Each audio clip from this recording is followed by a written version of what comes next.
आदित्य जब अपने कैबिन से निकला तब तक दफ्तर लगभग खाली हो चुका था। वह जानबूझकर कुछ देर से उठता था। इधर कई दिनों से उसका मन बेहद उद्विग्न था। वह चाहता था कि कोई उससे बात ना करे, कम से कम उसकी गृहस्थी या निजी जिंदगी को लेकर तो हरगिज नहीं। जब से आदित्य ने मेघा से पुनर्विवाह किया है, तब से वह अजीब सी कुंठाओं में जी रहा था। लोग उसे लेकर तरह तरह की बातें करते। इन सब के कारण वह बेहद चिड़चिड़ा हो गया था। अनामिका की कैंसर से अकाल मृत्यु ने आदित्य की गृहस्थी डावमडोल कर दी थी। बच्चे भी तब बेहद छोटे थे। आरव 4 साल का था और परिधि 6 साल की। परिवार में सिर्फ बड़े भैया और भाभी थी, पर उन्हें भी इतनी फुर्सत कहाँ थी कि वे आदित्य के साथ रहकर उसके बच्चों को संभालती। 1 महीने बाद उन्होंने आदित्य से कहा, देखो भैया, मरने वाले के साथ तो मरा नहीं जाता। अनामिका तुम्हारे लिए ही क्या, हम सब के लिए एक खालीपन छोड़ गई है। बच्चों की तरफ देखो, ये कैसे रहेंगे। अब इनके लिए और दुनियादारी निभाने के लिए तुम्हें दूसरा विवाह तो करना ही पड़ेगा। भाभी की बात सुनकर वह फूट फूट कर रो पड़ा। ऐसे दिनों की तो उसने कल्पना तक नहीं की थी। उसे भी माता की उपेक्षा से भरी दास्तानें याद आने लगे थे। अब इन बच्चों को भी क्या वही सब सहना होगा। वह दृढ़ शब्दों में भाभी से बोला, अब मेरी शादी की इच्छा नहीं है। रही बात बच्चों की, तो ये किसी तरह से संभल ही जाएंगे। चलते समय भाभी ने ठंडी सांस भरकर आंसू पोंछे, फिर बोली, आदित्य, जहाँ हमारे 4 बच्चे रहते हैं वहाँ ये 2 भी रह लेंगे। कुछ संभल जाए तो ले आना। अभी अपना दफ्तर देखोगे या इन मासूमों को। आदित्य चुप रह गया और दोनों बच्चे भाभी के साथ चले गए। उन सब को छोड़कर एयरपोर्ट स्टेशन से घर आने के लिए उसके पांव उठ ही नहीं रहे थे। उत्तेजना के कारण निचला होठ बार बार कांप रहा था। रुलाई फूट पड़ने को तैयार थी। वह अपने मन पर काबू पाने के लिए एक पार्क में चला गया। किसी तरह अपने को संयत कर वह दफ्तर जाने लगा। कुछ दिनों तक तो सब सहयोगी उसके साथ सहानुभूतिपूर्ण तथा सहयोग भरा व्यवहार करते रहे। फिर सब पूर्ववत हो गया। कुछ महीनों तक आदित्य को पता ही नहीं चला कि समय कैसे बीत गया। उसका कोई ना कोई सहयोगी दफ्तर से निकलते समय उसे अधिकार पूर्वक अपने घर ले जाता।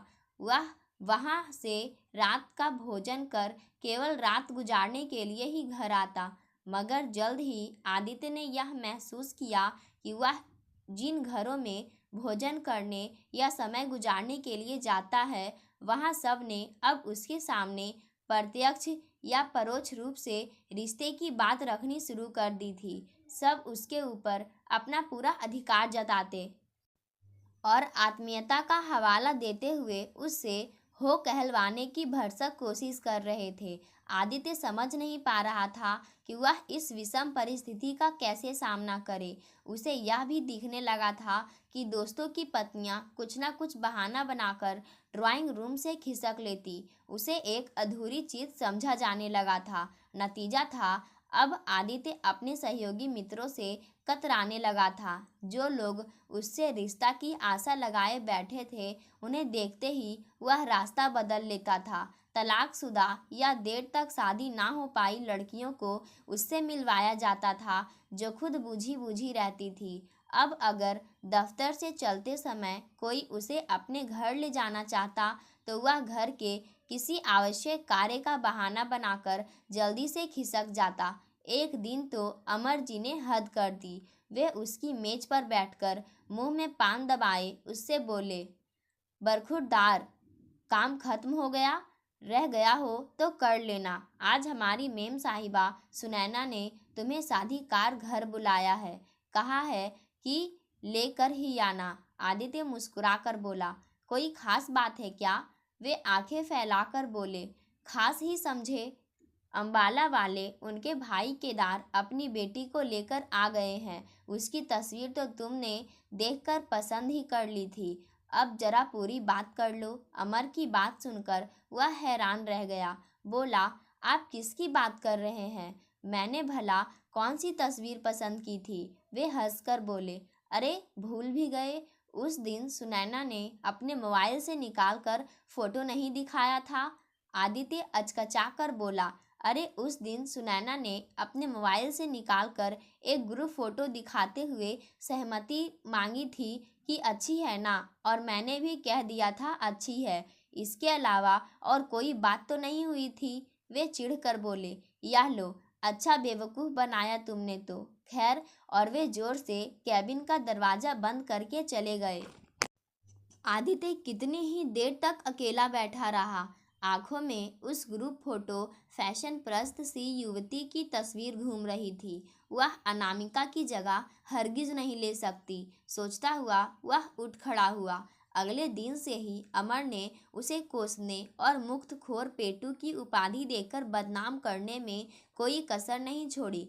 भाभी का उसके मोबाइल पर फोन आया कि परिधि बीमार चल रही है। जानकर आदित्य का कलेजा दो टुक हो गया। वह हर तरफ से परेशान था।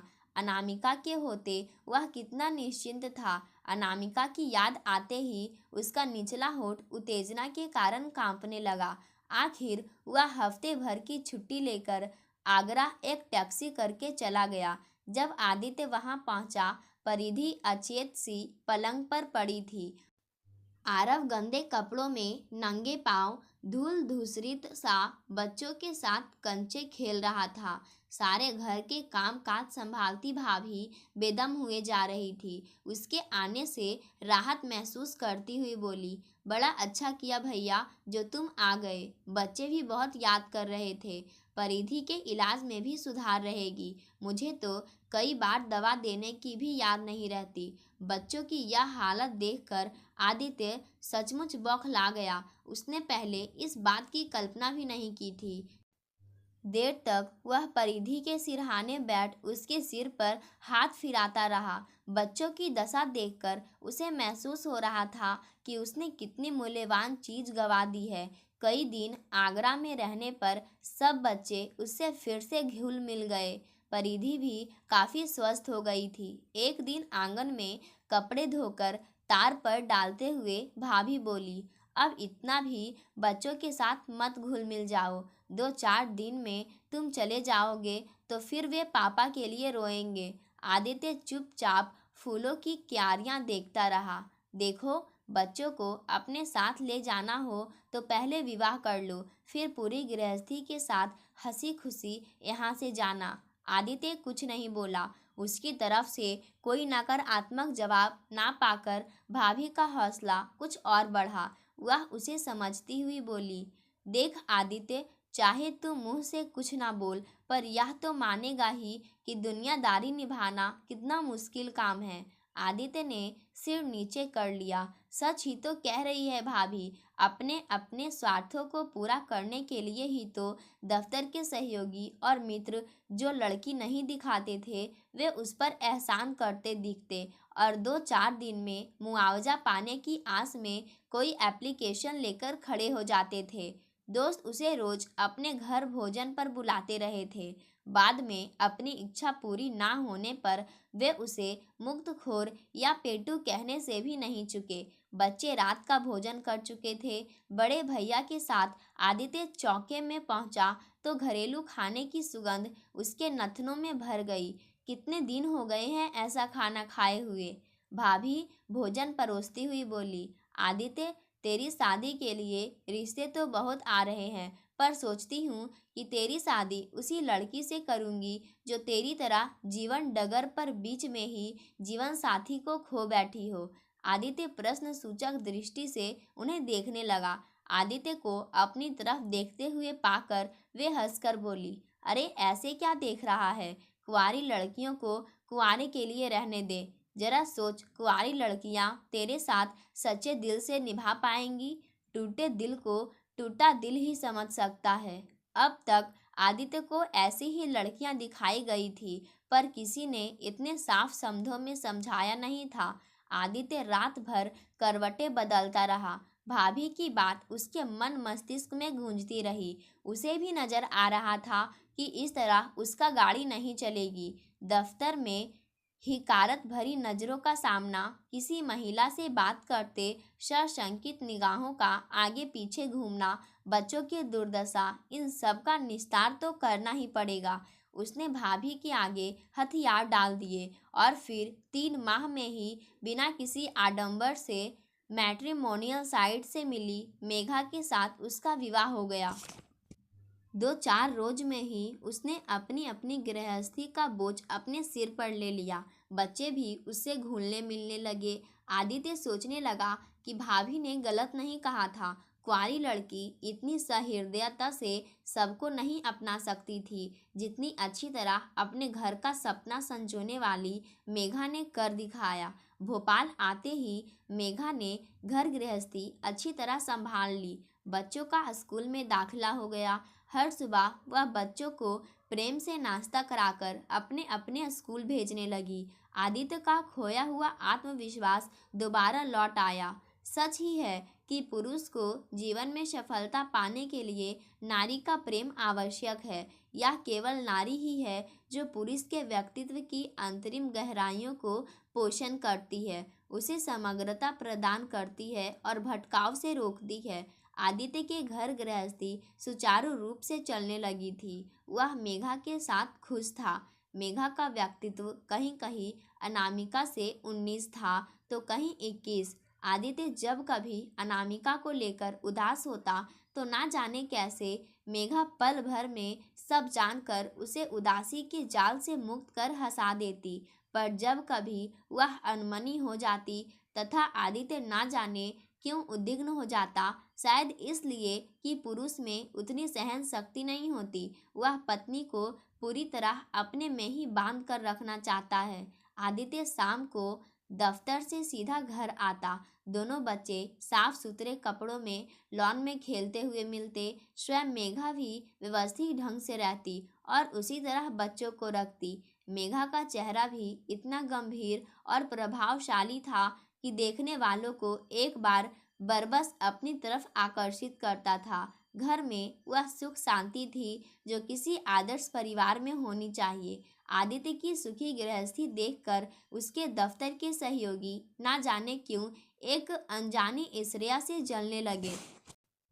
घर गृहस्थी उजड़ जाने के कारण आदित्य जहाँ पहले उनकी कृपा और संवेदना का पात्र बन गया था, वहीं अब वह उनकी ईर्ष्या का पात्र बन गया था। सहयोगी मित्रों की यह ईर्ष्या आदित्य को अप्रत्यक्ष या परोक्ष रूप से देखने सुनने को मिलती थी। अक्सर उसे सुनाई पड़ता था कि झूठी पत्तल चाटने में भला क्या आनंद। मेघा को लेकर तो उसे अक्सर अश्लील वाक्य सुनने पड़ते कि ज़्यादा दिन नहीं रहेगी, तरह तरह का स्वाद चखने की आदत जो पड़ गई है, या फिर भला एक बार मांग में सिंदूर पुछ जाने पर दोबारा कहाँ सुहाता है। आदित्य चुपचाप सब सुन लेता था। पलटकर कुछ कहना उसके स्वभाव में नहीं था, पर एक चिड़चिड़ाहट उसके स्वभाव में घुलती जा रही थी। घर में मेघा के कुछ पूछने पर वह चिल्लाकर जवाब देता था। बच्चों में भी एक अजीब सी असुरक्षा घर करती जा रही थी। पढ़ाई में भी वे पिछड़ रहे थे।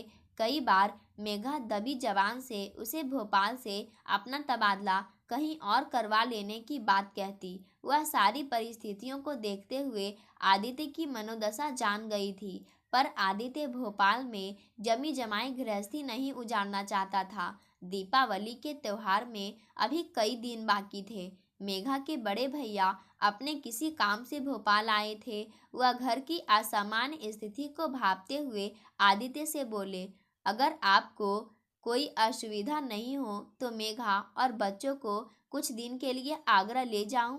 बहन को मायके ले जाने के पीछे भाई की कोई धूर भावना नहीं थी। स्वयं मेघा भी कई बार दबे शब्दों में घर जाने की इच्छा प्रकट कर चुकी थी, पर आदित्य का पारा ना जाने क्यों चढ़ गया। वह रूखे स्वर में बोला, बच्चे यहाँ जाकर क्या करेंगे, अभी स्कूल भी खुले हुए हैं, इसलिए आप केवल मेघा को ले जाइए। चलते समय मेघा का मन बेहद उदास था। वह पूरे परिवार के साथ मायके जाना चाहती थी। अकेले जाना उसे कचोट रहा था, पर आदित्य सहज नहीं था। उससे कुछ भी कहना विस्फोटक स्थिति को बुलावा देना था। अब आदित्य का घर के किसी काम में मन नहीं लगता था। बच्चे उससे डरे तथा सहमे रहते थे। वह रसोई में जैसे तैसे नाश्ता बनाकर बच्चों को चिल्लाकर बुलाता तो वे दोनों एक दूसरे को देखते हुए डरते हुए खाने की मेज पर बैठ जाते।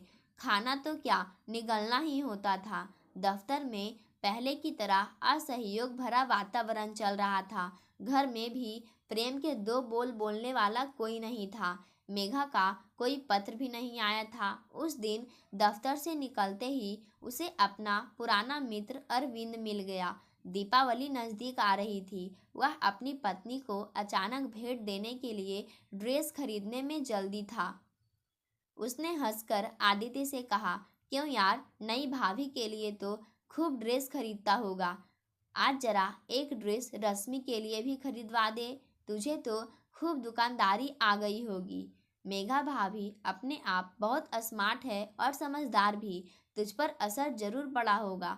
उसकी बात सुनकर आदित्य को सहसा याद आया कि उसने तो कभी मेघा के लिए कुछ खरीदा ही नहीं है। अच्छा हुआ जो अरविंद उस दिन उसके साथ घर नहीं आया, वरना इस भूखे घर को देखकर वह पता नहीं क्या सोचता। पास पड़ोस में दीपावली की तैयारियां पूरे जोर पर थी। आरव और परिधि अपने घर बालकनी पर ही खड़े रहते थे। उनके साथ भी खेलने वाले बच्चे कभी अपनी माँ और पिताजी के साथ कपड़े खरीदने जा रहे होते तो कभी खिलौने और मिठाइयाँ लेने। रोज शाम होते ही बच्चे अपने पिता के साथ फुलझड़ियाँ व पटाखे छुड़ाने में व्यस्त हो जाते। आरव और परिधि के साथ खेलने के लिए उनके पास फालतू समय ही नहीं था। एक रोज एकाकीपन से उबकर आरव ने उससे पूछा, पिताजी, हमारी माँ कब आएंगी? आदित्य यह प्रश्न सुनकर चुप बना रहा। उसे कोई जवाब नहीं सूझ रहा था। परिधि डबडबाई आंखों से भाई की तरफ देख रही थी। आदित्य घर की सफाई करने में लगा था। दोनों बच्चे भी उसके साथ यथासंभव हाथ बटा रहे थे। अचानक परिधि को कुछ याद आया। वह आदित्य की उंगली पकड़कर दिखाते हुए बोली, पिताजी, हमारी माँ इसमें हमारे लिए सुंदर कपड़े रख कर गई है। आरव नए कपड़ों का नाम सुनकर आंखों में चमक भर कर बोला, अच्छा। आदित्य ने बच्चों की जिज्ञासा दूर करने के लिए सब ट्रंक उतार कर नीचे रखे और वह ट्रंक खोला। वह यह देखकर हैरान रह गया कि सब के लिए अलग अलग डब्बे में नए कपड़े करीने से रखे हैं। आरव की कमीज, परिधि का शरारा कुर्ता तथा आदित्य के लिए पैंट कमीज रखी थी। और यह नीचे वाली डिबिया में क्या है? कुतूहलवश उसने डिबिया उठाकर खोली। यह देखकर हैरान रह गया कि अरे, परिधि के लिए नन्ही सोने की बालियां और उसके लिए पुखराज की अंगूठी। आदित्य ने नीचे तक ट्रंक देख डाला पर स्वयं मेघा के लिए कुछ नहीं था। आदित्य हतप्रभ रह गया। कैसी है यह मेघा? सबके लिए इतना कुछ खरीदने के लिए उसने इतनी बचत कैसे की होगी? उसी रात आरव और परिधि के साथ आदित्य मेघा को लिवाने के लिए भोपाल से आगरा के लिए रवाना हो गया। मेघा के बड़े भैया बाहर ही मिल गए। वे आदित्य से खुशी से गले मिले। बाबूजी ने भी कुशल क्षेम पूछकर आदर से दामाद को बिठाया। मेघा को कल ही ले जाने की बात सुनकर वे बोले, दीपावली में अब 3-4 दिन ही तो रह गए हैं, त्योहार मना कर ही जाना। नाना की बात सुनकर बच्चे बोले, पर हमारे सब दोस्त तो वहाँ पटाखे छोड़ेंगे, हम भी वहीं दीपावली मनाएंगे। बच्चों की बात का समर्थन करते हुए आदित्य बोला, आप इजाज़त दे तो यह पहली दीपावली हम भोपाल में ही मनाना चाहेंगे। अगले दिन वे भोपाल जाने के लिए रेलगाड़ी में बैठ गए। आगरा पीछे छूट रहा था। मेघा सिर झुकाए मोबाइल में आंखें गड़ाए बैठी थी। आदित्य के पहले व्यवहार के बारे में सोचकर वह उसकी तरफ देख भी नहीं पा रही थी। बच्चे ऊँघने लगे थे। आरव उसकी गोद में सिर रखकर सो गया था। आदित्य को आज मेघा के माथे की बिंदिया ममता में डूबी हुई जान पड़ रही थी। आदित्य की रात को दोनों बच्चे मेघा के साथ दिए जलाने की तैयारी कर रहे थे। बच्चों ने नए कपड़े पहने थे, पर रिधि नन्ही बलियां हिलाती हुई बेहद सुंदर लग रही थी। आदित्य अभी बाजार से नहीं लौटा था। मेघा थाल में दिए सजाकर तेल भर रही थी। मेघा की तरफ साड़ी का डब्बा बढ़ाते हुए आदित्य ने कहा, अब जरा जल्दी से साड़ी पहनकर हमें भी एक प्रेम का उपहार दे दो। शरारत से उसने अपने ओठों पर उंगली रखी। मेघा लजाकर साड़ी का डिब्बा लिए अंदर जाने लगी। उसका रास्ता रोककर आदित्य ने कहा, देखो, मना मत कर देना, आज दीपावली है।